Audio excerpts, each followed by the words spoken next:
Magandang araw po. Sana po ay nasa mabuti kayong kalagayan. Ako po ulit si Obet. At meron na naman po tayong kwentong ibabahagi sa inyo. Ito po ay naganap sa totoong buhay.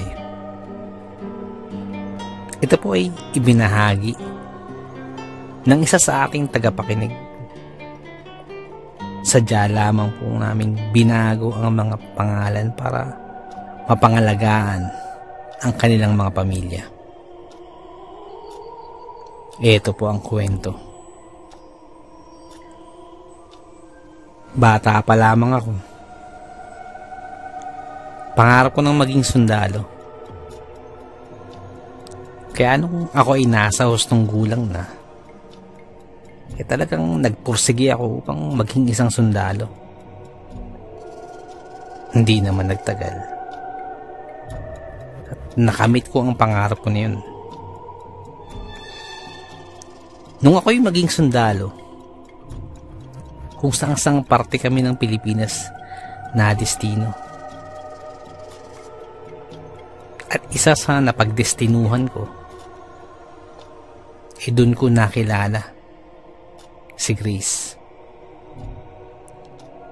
Taga Mindanao si Grace. At nagkasundo kami agad.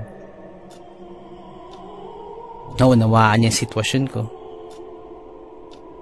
Dahil isa rin akong Bisaya. Ikinasal kami ni Grace at hindi nagtagal. Ang aming pagsasama na yun ay nagbunga ng 2 supling. Sa madaling salita, napangasawa ko si Grace. Maayos naman ang lahat.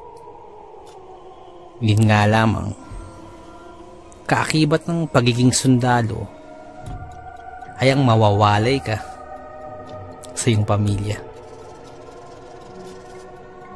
Nadestino na naman ako sa ibang lugar. At kinakailangan kong pansamantalang iwanan ang aking mag-iina. Ngunit ilang buwan lamang ang lumipas, nakatanggap ako ng hindi magandang balita mula sa aking mga magulang. Hindi na daw umuwi si Grace sa amin. Nang malaman ko yun, halos maguho ang aking mundo. Napakasakit malaman ang ganung bagay. Lalo pa at sa ina ng aking mga anak ito nagmula. Hindi naman ako nagmamalinis. May mga pagkukulang din ako. Subalit, hindi yun dahilan para iwanan mo ang iyong mga anak. Halos mabaliw-baliw ako sa balitang yun. Lalo pang nagpabagabag sa aking isipan kung paano na ang aking mga anak. Noong mga panahon yun, pansamantala itong kinupkup ng aking kapatid. Awang-awa ako sa mga anak ko. Kaya nag-isip ako na iwan muna ang pagiging sundalo upang maalagaan ang aking mga anak. Ngunit kailangan ko rin ng pagkukulan ng pagkakakitaan para maisa katuparan yun. Isa sa aking kasamang sundalo ang nasabihan ko ng aking problema at pinayuhan ako. Pards, kung ako sa'yo, i-priority mo pamilya mo. Tabayaan mo na asawa mo. Yung anak mo ang intindihin mo. Sabi niya. Tama ka. Pangarap kong pagiging sundalo pero kasama talaga sa pagiging sundalo, mawawala ka sa pamilya mo. Sabi ko naman, Pards, Kung ako sa'yo, mag-iba ka na ng linya. Para pwede mo nang pagkunan ng pagkakakitaan. Kung gusto mo, maggwardya ka. At least di ka gaya ng sundalo. Sa gwardya, makakauwi ka sa inyo ng mas madalas. At isa pa, mas di hamak na delikado pagiging sundalo. Nasa hukay ng isang paa natin ito. Sipin mo, wala na ang nanay yung mga anak mo. Ikaw na lang ang natitirang magulang nila, di ba? Sabi pa niya. May kilala ako na dati ring sundalo. Naggwardya siya. Okay naman ang kita. Yung agency daw na pinasukan niya, pag nalamang dati kang sundalo, tanggap ka daw agad. Basta wala kang bad record, ha? Sabi pa ng kasama ko. Sige pre, balitaan mo nga ako dyan. Parang maganda yan, ha? Sabi ko naman. Makalipas ang ilang linggo, nakatanggap ako ng balita sa kasamahan ko na maaari daw akong mag-apply dun bilang gwardya. At iyon nga ang ginawa ko. Nagsumiti ako ng aking biodata at iba pang kinakailangan. At sinubukan kong mag-apply bilang gwardya. Makalipas ang ilang linggo, nakatanggap ako ng mensahe mula sa agency. At pinagre-report na ako. Nung malaman ko yun, labag man sa kalooban ko na magbitiw bilang sundalo. Ngunit para sa kapakanan ng mga anak ko, ginawa ko yung desisyon na yun. Nagbitiw ako sa pagiging sundalo at tinanggap ko yung alok maging gwardya para mas mapalapit ako at makapag-alaga ng mga anak ko. Unti-unti kong nabalik ang aking sarili mula sa dagok na yun. Ako ang nag-aasikaso sa mga anak ko. At pag may pasok naman ako, pinapakiusapan ko ang kapatid ko magbantay para pag uwi ako ulit ang mag-aasikaso sa kanila. Isang taon nang lumipas simula nung magbitiw ako sa pagiging sundalo. Naging maayos naman kami ng mga anak ko. At parang mas nagugustuhan ko na yung pagiging gwardya dahil mas dihamak na mas maganang trabaho dito kaysa pagiging sundalo. At isa pa, halos di ko na maiwan yung mga anak. Pagkalipas ng isang taon sa pagiging gwardya, nalipat naman ako ng assignment. Nilagay ako sa isang warehouse ng bakal dito sa may Barting, Bulacan. Unang punta ko dun sa lugar na yun, napansin kong medyo liblib yung lugar. Malayo sa kalsada pero maganda yung lugar. Maraming puno sa paligid. At halos nag-iisa lang yung warehouse na yun sa lugar na yun. Para sa akin lang, mas gusto kong ma-assign sa ganitong lugar dahil sariwa ang hangin. Presko yung lugar. Nga lang, malayo sa sakayan. Pero ayos lang. Lakad lang naman yan Mas matindi pa nga pinagdaanan kong training nung nasa army pa ako. At isa pa, mas madali magbantay ng ganitong mga bakal lang kaysa halimbawa kumpara mo sa mga bangko. Sa warehouse na yun, meron akong karelyebo. Kapwa ko din gwardya. Siya si Roger. Siya ang kapalitan ko sa pagbantay sa warehouse. Ayos naman. Mabait naman si Roger. Nga lang, pagkalipas lang ng Wala pang isang linggo hindi na pumasok si Roger. Hindi na siya sumipot sa kanyang shift. Hindi namin alam ang dahilan. Basta't hindi na lamang siya pumasok. Nang minsan nakausap ko yung isang empleyado sa warehouse. Matagal na naming guardian dito. Bago pa lang ako, guardian na yan dito eh.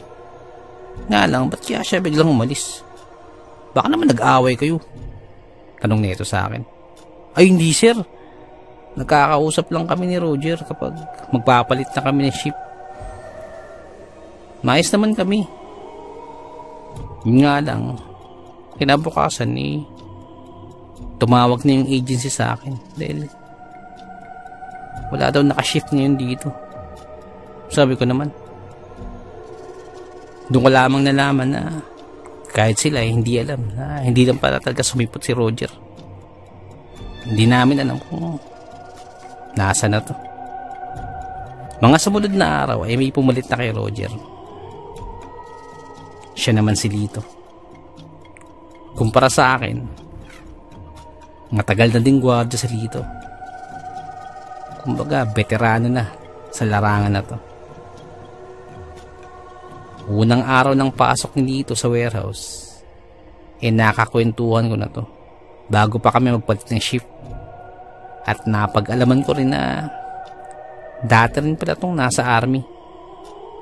Na-dismiss nga lang dahil sa hindi paglalagay ng tamang impormasyon sa kanyang personal information sheet. Pares pala tayong ex-military, no? Sabi ko. Oo nga, no? Dito pa tayo nagtagpo. Pero okay na din to, di ba? Mas di hamak nga magang trabaho to kaysa sa army. Sabi naman ni Lito. Di bali wala lang sa ito, no? Sagot ko naman, oo, parang nagbabantay lang ako ng bata na ito eh. Sabi pa ni Lito.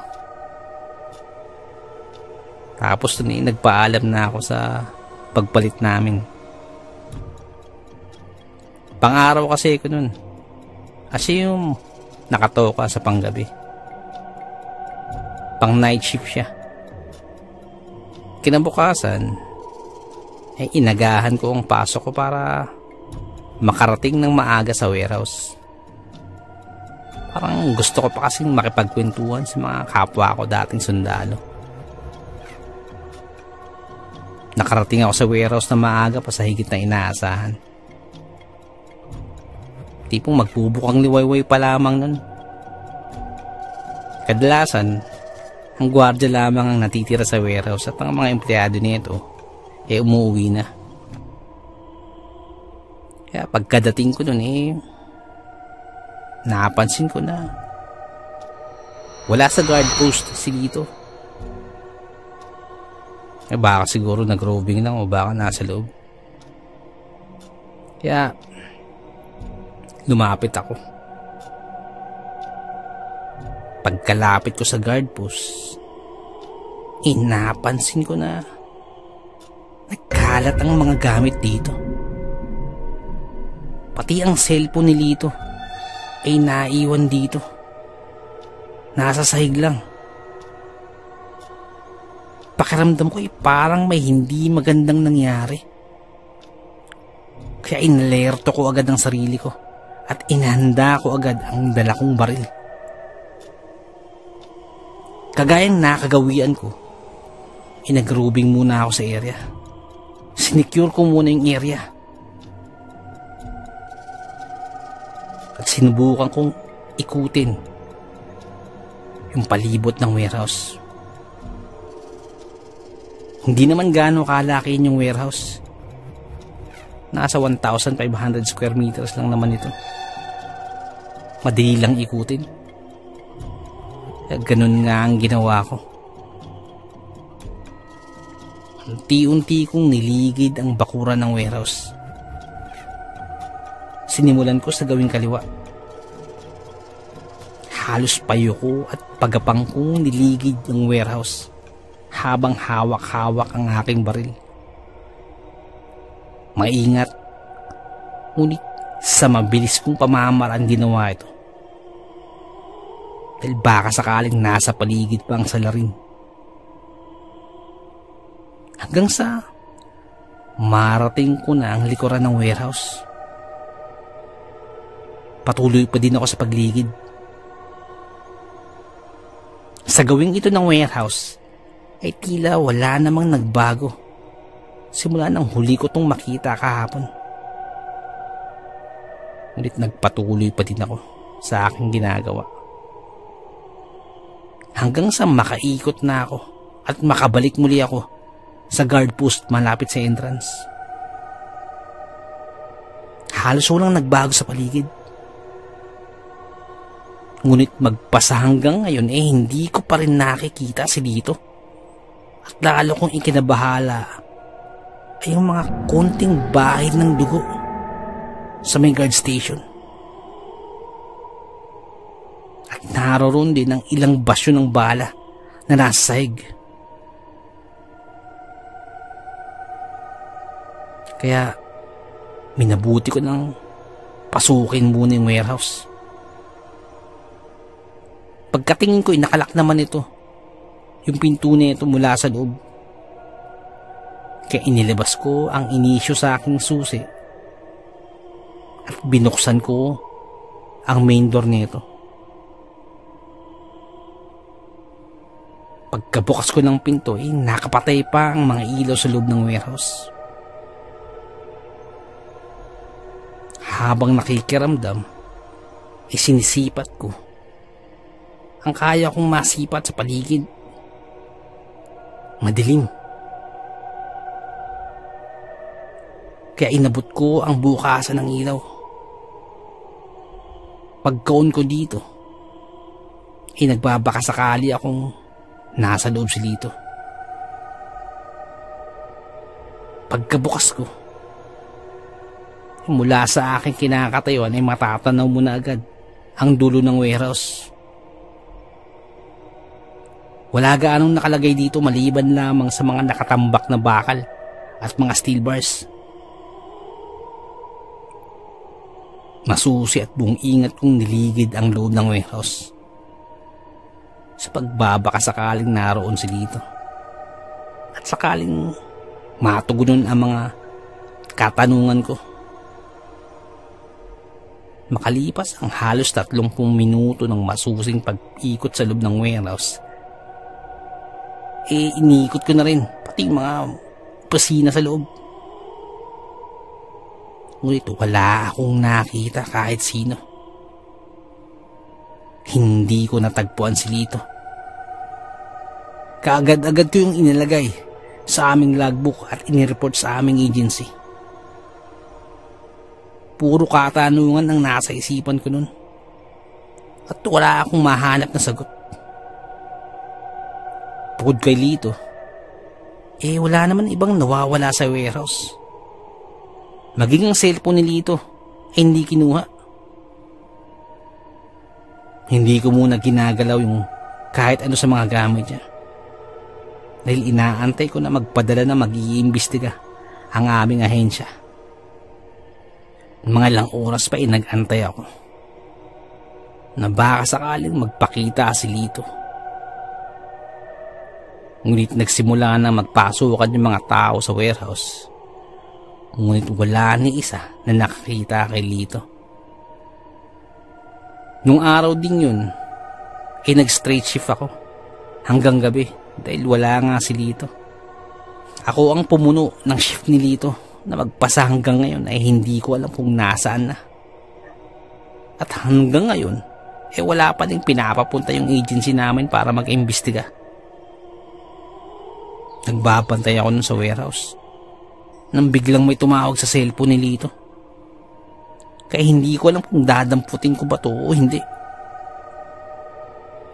Patuloy pa din sa pag-ring ang cellphone ni Lito. At numero lamang ang lumalabas sa screen. Hinayaan ko lamang ito. Maya-maya ay nag-ring muli ito. Kaya naisipan ko na maglabas muna ng panyo. Saka kinuha ko ang cellphone ni Lito. Saka ko ito sinagot.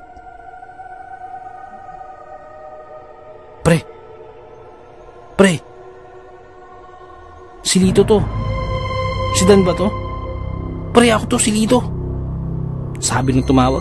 Oh, pre, ako nga to, si Dan. Lito, ikaw ba yan? Sagot ko naman. Oh, pre, ako to. Pasensya na talaga ako. Hindi na ako nakapag-report agad. Sagot niya ito. Inasan ka ba? Bakit bigla kang umalis o ba't hindi ka lang pumasok? Tanong ko naman. Pre, hindi na ako babalik sa pwesto na yan. Makikiusap na lang ako sa agency. Kumari, ma-assign na lang ako sa iba. Huwag lang dyan. Sagot niya ito. Bakit naman? Ano ba nangyari sa'yo? Tanong ko naman. Pare, baka pagtawanan mo lang ako pero sa'yo maniwala ka o hindi. May aswang dyan. Inatake ko ng aswang nung isang gabi. Sinubukan kong paputukan ngunit baliwala lamang. Pasalamat na lamang talaga ako at may nalalaman akong konti sa kanila. At iyon ang nagligtas sa akin. Sagot ni Lito. Gulat na gulat ako sa sinabi na yun ni Lito. Parang lumulutang ang isipan ko. Pre, andiyan ka pa ba? Yung cellphone, pakitabi muna. At yung iba kong gamit, kukunin ko na lamang sa yan pag may pagkakataon na. Pasensya na talaga pero hindi na ako babalik pa sa lugar na yan. Sabi pa ni Lito. Matapos ang aming usapan, lumilipad pa din ang isipan ko. Tila hindi makapaniwala sa sinabi ni Lito. Ngunit, ang usapan namin yun, inireport ko din sa aming agency na nagkausap na kami ni Lito. At sinabi ko din na kung ano yung rason niya. Halos pagtawanan ako sa cellphone nung nakausap ko na taga-agency nung marinig yun. Pero hindi ko na lang yung binigyan pansin. Mga oras na yun, yung nasa isip ko parehas kaming sundalin ni Lito. At hindi ang kagaya niya ang madaling magpapaniwala sa mga kung ano-anong bagay. At hindi madadala basta-basta ng takot. Ngunit habang pinapakinggan ko siya nun, ramdam na ramdam ko ang kanyang takot. At nagpadagdag yun ng aking isipin. At isa pa, naniniwala ako sa mga ganyang bagay. May mga pangontra din akong binabaon nung nasa army pa ako para sa mga ganyang nilalang. Ngunit bibihira ako na lamang yung dalhin kung magwardya na ako. Kagaya ngayong pagkakataon na to, hindi ko yung dala. Dahil hindi na babalik si Lito dito, ako nang magbabantay ng warehouse ng straight shift. Para na akong stay-in ngayon dito. Dito sa warehouse kung saan nakakita ng aswang si Lito. Dahil nakausap ko na si Lito, nakasiguro ko naman na ligtas siya. Kaya inayos ko na yung guard post para makapwesto ako at makapaghanda. Lalo na pag ako na lamang mag-isa dito mamayang gabi. Kinahapunan, nagsiuwian na yung mga empleyado ng warehouse. At kagaya ng inaasahan, ako pa rin ang magbabantay sa warehouse. Inihanda ko lang ang aking pwesto. At inihanda ko na din ang mga karagdagang bala kung sakaling mangangailangan pa ako. Ang aking cellphone ay nasa madali ko lamang makukuha para kung sakaling mangailangan akong tumawag. Takip silim na nun. At nagmamatsyag pa din ako sa paligid ng warehouse. Ngunit kahit saan ako pumunta, ay hindi ko binibitawan ang aking baril. Wala naman akong nararamdamang kakaiba at naririnig na kakaiba, kaya nananatili akong kalmado habang nagmamatsyag ng aking kapaligiran. Ilang sandali pa, biglang nagring ang aking cellphone. Kaya agad kong kinuha yung cellphone ko. Pagkatingin ko sa screen nito, yung kapatid ko yung tumatawag. Sinagot ko agad ito. "Oh, tol, ba't ka napatawag?" Tanong ko sa aking kapatid. "Kuya, yung mga anak mo, hinahanap ka. Bakit di ka pa daw umuwi?" Sabi ng kapatid ko. Straight shift kasi ako. Wala kasi akong karelyebo ngayon. Akin na nga, at kakausapin ko yung dalawa, sabi ko. Kaya kinausap ko ang aking mga chikiting at sinuyo ko na lamang dahil nagtatampo. Sinabihan ko na lang na bibilan ko ng laruan para mapawi yung tampo ng mga to. Nang sa gitna ng aming pag-uusap, ay biglang humangin ng malakas. Medyo na-alerto ako doon dahil hindi pangkaraniwang ihip ng hangin yun. Habang kausap ko ang panganay ko sa cellphone, ay hindi ako nagpapahalata, ngunit hawak-hawak ang dala kong baril nun. Halos hindi ko na naiintindihan ang sinasabi ng anak ko dahil ang atensyon ko ay nasa aking paligid. Nang maya-maya pa, ay nakarinig ako ng kakaibang huni na parang sa mabangis na hayop ito nagmumula. Nakahanda ng dala kong baril nun para kahit anong magpakita ay ipuputok ko na lamang.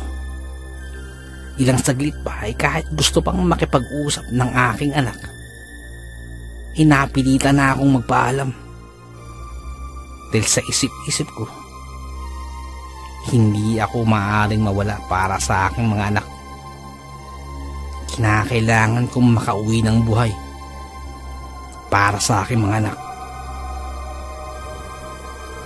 Pagkababa ng cellphone, naghanda na ako at pumeso na ako kung sa pakiramdam ko ay pinaka-safe na lugar para sa akin.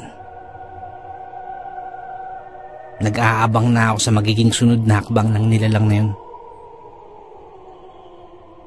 Maya-maya pa, nakadinig ako ng huni ng tik-tik. Ngayon pa lamang ako nakadinig nito. Ngunit napakahina lamang nito. Nasa paligid na ang aswang sa isip-isip ko. Nagdasal na ako ng mga nalalaman kong dasal. Dagdag proteksyon dahil alam ko hindi ordinaryong nilalang tong makakalaban ko.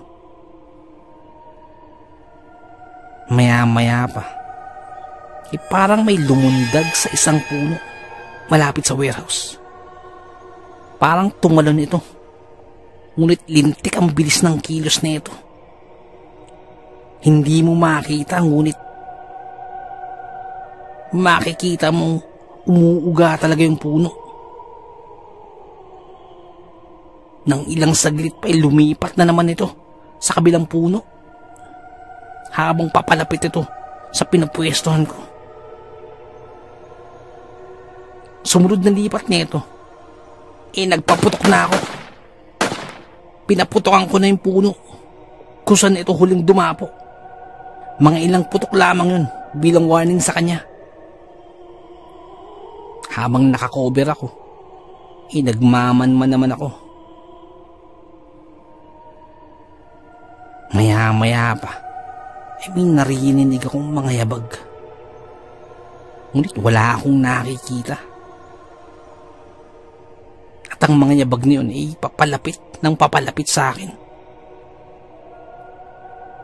Nakaharap na ako ng iba't ibang panganib, ngunit kakaiba to. Ngayon pa lamang ako nakaramdam ng ganitong kilabot. Yung tipong hindi mo alam kung anong nilalang ang kinakaharap mo. Nagpaputok muli ako sa direksyon kung saan ako nakarinig ng mga yabag. Ngunit ang aking pagpapaputok ay kontrolado para makatipid sa bala. Pagkaputok ko, tila nawala na yung naririnig kong yabag. Naka-cover pa din ako dito sa guard post namin mga oras na yun. Maganda yung pwesto nito dahil lahat ng papasok ay makikita o maaninagan kung saan ako nakapwesto. Nagmamanman ulit ako. Ngunit sa pagkakataong ito ay biglang tumahimik. Yung sobrang tahimik. Nakabibinging katahimikan. Ultimo ihip ng hangin ay wala akong marinig. Nang biglang may bumagsak sa bubungan ng guard post, halos mawasak ang bubungan nito. At kitang-kita ko ang malaking yupi sa bubungan. Agad ko itong pinaputukan. Mga 5 putok ang pinakawalan ko, sunod-sunod, na nakatuon sa bubungan ng guard post. Pagkatapos nun ay nakarinig ako ng malakas na pag-angil na mula sa isang mabangis na hayop. Tila ay nagwala ito at pilit winasak ang bubungan. Muli ko itong pinaputukan nang biglaan na lamang akong hindi makakilos. Hindi ko maigalaw ang aking katawan. Nananatili lamang ako sa aking pwesto. Kahit anong pagpupumigas ko ay walang saysay. Hindi ko alam kung ano yung mangyayari sa akin. Kahit kalabit sa gatilyo ng baril ay hindi ko magawa. Maya-maya pa ay tuluyan ng nawasak ng nilalang na yun ang isang bahagi ng bubungan ng guard post. At kitang-kita ko ang nilalang na yun. Kitang-kita ko ang kanyang mapula at nanlilisik na mga mata. Nagtataglay ito ng pakpak na parang sa mga paniki. Ngunit napakalaki nito. Sobrang lakas nito na parang pinupunit lamang ang yero sa pamamagitan ng kanyang mahahaba, matutulis na kuko. Sinubukan kong muli itong paputukan, ngunit nananatili kong hindi makagalaw. Ultimo pagpikit ng aking mata ay hindi ko magawa. Noon pa lamang ako nakaramdam ng ganitong takot. Takot na. Di ko na makikita ang mga anak ko. Ito na yung katapusan ko. Maya-maya pa'y walang kahirap-hirap na lumusot ang aswang mula sa wasak na bubong. Inilusot nito ang kalahati ng kanyang katawan. Sa puntong yun ay inaantay ko na lamang na tagpasin nito ang aking leg. Nang maya-maya pa ay nakatingin lamang ito sa akin. Hindi ako nito inaatake. Habang ako naman ay takot na takot. Maya-maya pa ay inuumang nito ang kanyang kamay. Kitang-kita ko ang mga makahaba at matatalas na kuko nito. Nananatili kong hindi makagalaw at wala akong magawa. Hanggang sa inilapit nung nilalang na yun ang kanyang matatalas na kuko sa aking mukha. Ang tulis ng mga kuko nito na kung dumapo ito sa aking balat ay kayang-kaya nitong punitin ang aking katawan. Nang maya-maya pa, dahan-dahan nitong inihaplos ang kanyang kamay sa aking muka. Gulat na gulat ako sa kinilos ng nilalang na yun. At sa isang kisap mata, parang nakita ko si Grace sa kanya. Gulat na gulat ako. Ngunit yung haplos na yun ay kagayang kagaya sa asawa ko. At sa asawa ko lamang nadama. Ilang saglit pa tila umatras na ang nilalang na yun. At biglang tumalon. At nakarinig na lamang ako ng pagaspas ng isang malaking ibon. Hanggang sa nawala na lamang ito sa kadiliman. Doon pa lamang ako nakakilos muli. Ngunit pagkakilos ko ay hindi ko na namamalayan na tumutulo na ang aking luha. Maya-maya pa'y bumuhos na ang aking mga luha sa sobrang takot at halo-halong emosyon. Gulat na gulat ako sa nangyari. Hindi ko alam ang aking gagawin. At muli kong tiningnan ang susot kong singsing. Siya ring singsing na isinot ko kay Grace nung ikinasal kami. Napakaiwaga ng ating mundong ginagalawan. Napakaraming bagay ang mahirap ipaliwanag. Pero nagaganap. Hanggang dito na lamang po. Salamat po sa pakikinig. Magandang araw po. At nais ko lamang po magpasalamat sa lahat man.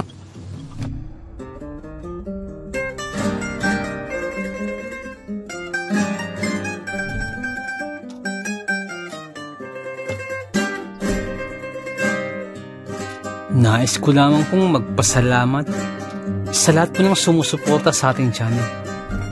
Sa lahat po ng ating mga subscribers, mga listeners, at mga silent listeners po natin. Maraming salamat po. Ganun din po sa ating mga OFW listeners mula po sa iba't ibang bahagi po ng mundo. Maraming salamat. Ganun din po sa mga silent listeners po natin at sa mga listeners po natin mula po sa iba't ibang kapuluan po ng Pilipinas. Maraming salamat po. Sa mga nagpapadala po ng kwento, sobrang salamat po. Sobrang laki pasasalamat po. Nais ko lamang pong i-shout out si Ma'am Helen Casamayor. Ma'am, maraming salamat po. Isa po sa masugid natin tagapakinig po mula pa po nung nasa Saudi pa po siya. Maraming salamat po, Ma'am Helen Casamayor. Isa po sa ating mga silent listeners. Sobrang salamat po. Sana po, ingat po kayo dyan palagi. Maraming salamat po. Nais ko lamang pong i-shout out si Boss Marlon ng Di Masalang. Boss, shoutout po. Maraming salamat po sa pakikinig. At nais ko rin pong i-shout out si Ma'am Dalisay Concepcion. Maraming salamat po sa pakikinig. Shoutout po sa inyo, ma'am. Shoutout din po kay Sir Myong. Boss, maraming salamat sa pagbisita sa ating channel. Maraming salamat. Kay Sir Myong Herminio Viterbo, shoutout po sa iyo. Ingat po palagi. And also, belated happy birthday po kay Ma'am Annie Apruebo. Belated happy birthday po. More birthdays to come. More blessings and good health. Shoutout po sa inyo. Maraming salamat po. Nais ko lamang pong i-shout out si Ma'am Mary Asilar dyan po sa may UK. Shoutout din po kay Ma'am Annie Apruebo, kay Ma'am Annie Viloria, at kay Boss Baby Langka. Shoutout po. Maraming salamat po. Shoutout din po kay Ma'am Janet Berga dyan po sa may Qatar. Shoutout po. Kay Ma'am Liza Arcega. Shoutout po. Shoutout din po sa Manhattan Hamburger dyan po sa may Bukandala 3, Imus Cavite. Shoutout po sa inyo. Ganun din po kay Boss Fernando Marcos. Shoutout po. Shoutout din po kay Ma'am Christy Harm dyan po sa may Hamburg, Germany. Shoutout po. Ganun din po kay Tata Estong Nestor Bauyon dyan po sa may London, England. Shoutout po. Kay Boss Jing Fensalida. isa po sa ating mga silent listeners, maraming salamat po. At kay Boss Bobby Gonzales at sa Gonzales family, shoutout po, maraming salamat po, boss. Ganun din po kay Boss Camelo Aroy, shoutout po. Kay Boss Malvin Esquera, boss, shoutout po. Kay Boss Miguel Doris Kibel, shoutout po. Kay Ma'am Imelda Pascua. Kay Ma'am Elizabeth Arnaiz, shoutout po. Kay Ma'am Rosie De Mesa, shoutout po. Kay Boss Haz dyan po sa may Saudi, shoutout po. Salamat din po kay Boss BK, salamat sa milk tea, shoutout sa iyo. At salamat sa suporta, shoutout po. Salamat din po kay Ma'am Eileen Rodriguez, shoutout po ma'am. Sa mga suggestion, maraming salamat po. At sa mga hindi ko po nabanggit, pasensya po muna, pero sa next time po, i-shoutout po natin yan. Maraming salamat po.